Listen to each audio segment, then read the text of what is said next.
it is completely form over function, which for a camera cage is the total opposite of how it should be.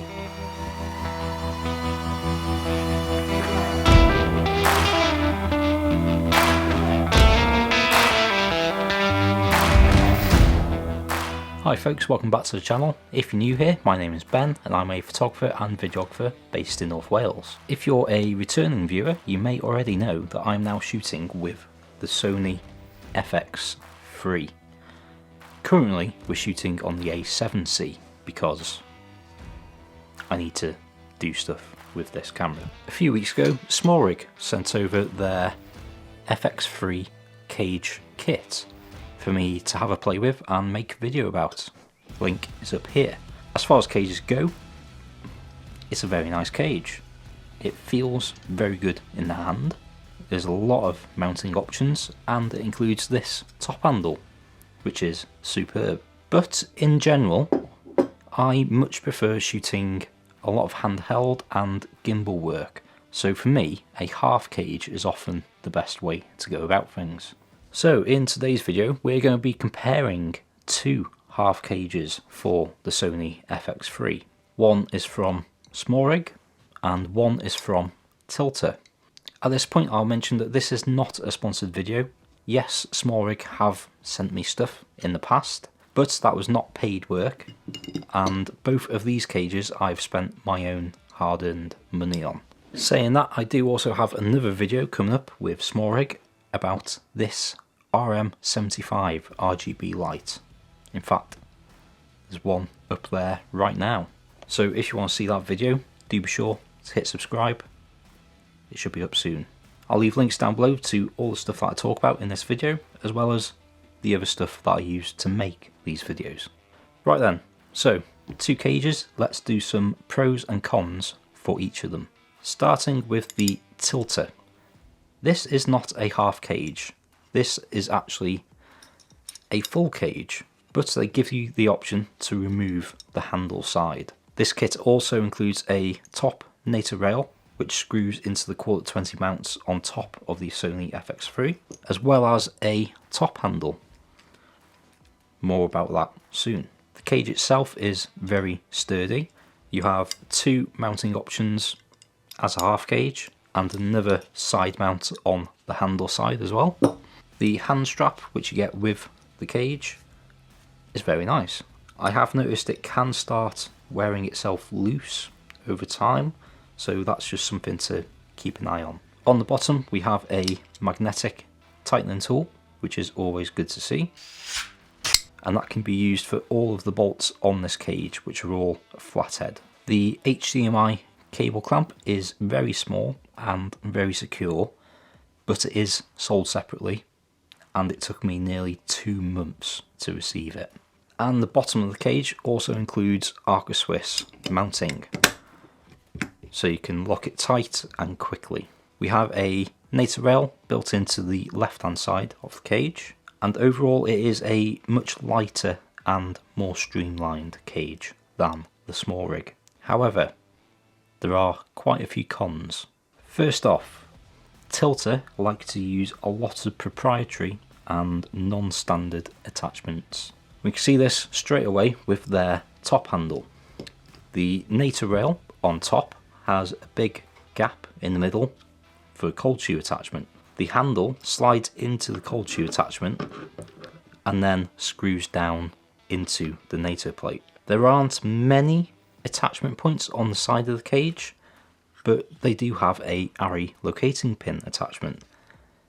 But unlike most ARRI locating pin attachments, this uses a 1/4-20 thread rather than the 3/8 thread. There is an extra cold shoe attachment down on the bottom corner there, which could be handy, as well as one up on top. Coming back to the top NATO plate, if you wanted to use another third-party handle, such as this one here, this is a remote trigger handle from SmallRig. Some handles will not use the full width of their NATO attachment to clamp down.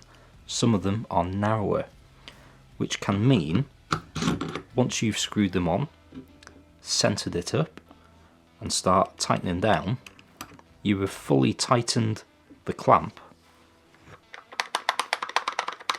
but it's still loose, meaning you have to be careful which NATO handles you're using and that they will fully cover that big gap in the middle.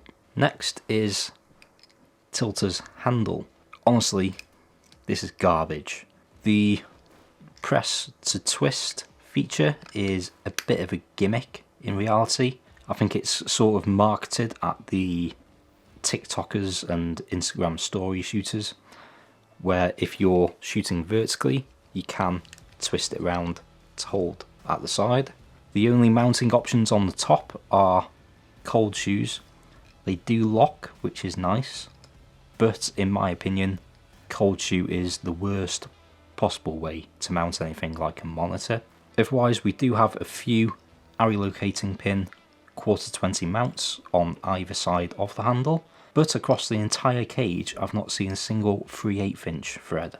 Once you do have it attached, this is not a very comfortable handle to actually use. It does still rattle a bit once it's in place, and I can't really understand why they would include a NATO rail up on top but not give us a NATO handle. Once this handle is in place, we're really quite limited in how much of the NATO rail we can now use, and there's no locks on it to prevent anything from slipping off. You may have also noticed with this NATO rail, I immediately removed the Tilta name tag on the top. I've heard from quite a few people that it was getting in the way. In some cases, depending on lenses, people weren't able to attach their lens properly because it was getting in the way. And I think just like the chrome plates on either end of the top handle, it is completely form over function, which for a camera cage is the total opposite of how it should be. I'm not a massive fan of the right hand side of this camera cage. It feels a little too thick, as if there's a bit too much between my hand and the camera. And one final thing on the Tilta cage, one of my favourite things about the FX3 is tally recording lights, and this cage blocks the front tally recording light. So now we're on to the SmallRig half cage. This shares a few similarities with the Tilta cage. We have the Arca Swiss attachment on the bottom of the cage. We also have a flathead magnetic tightening tool. We do have the NATO rail built into the side of the cage and a removable top NATO rail. One thing I do quite like about this cage is the extension of the grip on the bottom of the camera. It does again feel very sturdy and secure using both a bottom and left hand side mounting. One difference you'll notice immediately is that this cage has a rod attachment. This can be used for either a 15mm or you get an adapter to use a 12mm rod. This can be handy if you're using a follow focus module. Otherwise it's just there. You can't take it off. However, I think it is a very good implementation of including rod attachment in the cage while still offering another cold shoe mount on the side. The HDMI clamp on the side of this half cage is identical to the one on the full cage. It is pretty bulky, but it does the job perfectly well, and it's included with the cage. One reason I prefer the Tilta cage is that you can remove the handle side. That means on this half cage from SmallRig, you're stuck with the extension on the bottom of the handle. This means you can only slide in one direction when mounting to Arca Swiss. But now, my favourite part about this cage, and the reason that I bought it, is just this top NATO rail. This is very much a standard NATO rail. We have the brass button for security. We have added threads on top. We have a 3/8 inch ARRI locating pin thread, as well as another 2 1/4-20 threads. And using a size 4 Allen key screw, they are far easier and quicker to remove if you want to use the XLR audio handle. This means I can attach any handle, whether it's a wider NATO or a narrower NATO. and they're always very secure and sturdy. And with the brass button included, it means it's locked. If something gets loose, it's not going to just fall off, as it should be. So both of these cages have their pros and their cons. The Tilta makes use of proprietary non-standard attachments, but is also lighter and more streamlined, whereas the SmallRig is bulkier, heavier, but offers better attachments, which is why I use a combination of both. So this is now my standard setup.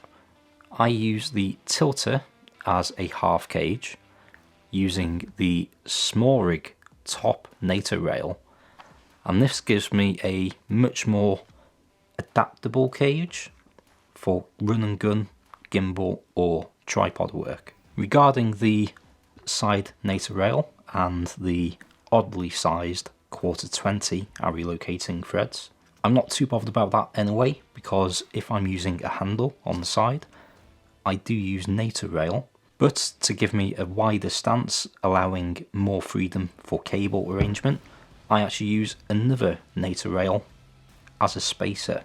This is one of SmallRig's Arri locating pin NATO rails, but I just replaced the 3/8 screw with a 1/4-20 screw.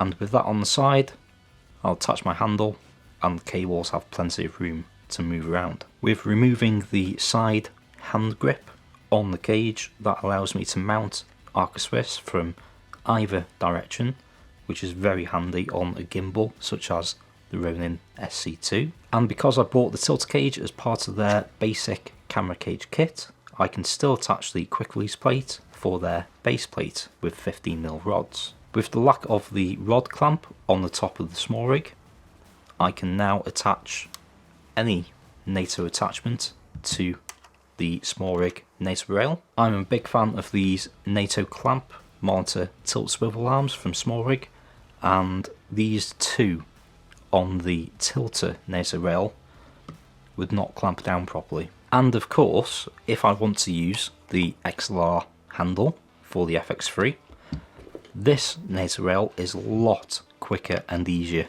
to remove. Using an Allen key, it's just 2 screws. And we're in. So yeah, there we go.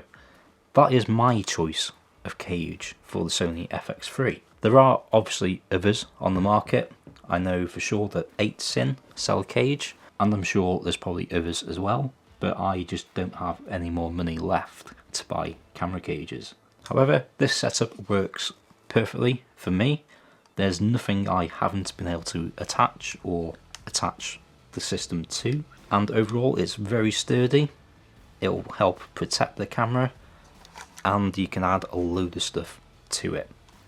What more could you want from a camera cage? So that's it from me for this video. Thank you very much for watching. Hope you enjoyed it. Hope you may have found it useful. If you're shooting on a Sony FX3, do let me know what cage system you are using, whether you like it or not, and are you thinking of switching it up a bit. I'll leave links down below for all stuff that we mentioned in this video, so if you want to check it out, links are down there. Otherwise, thank you very much for watching.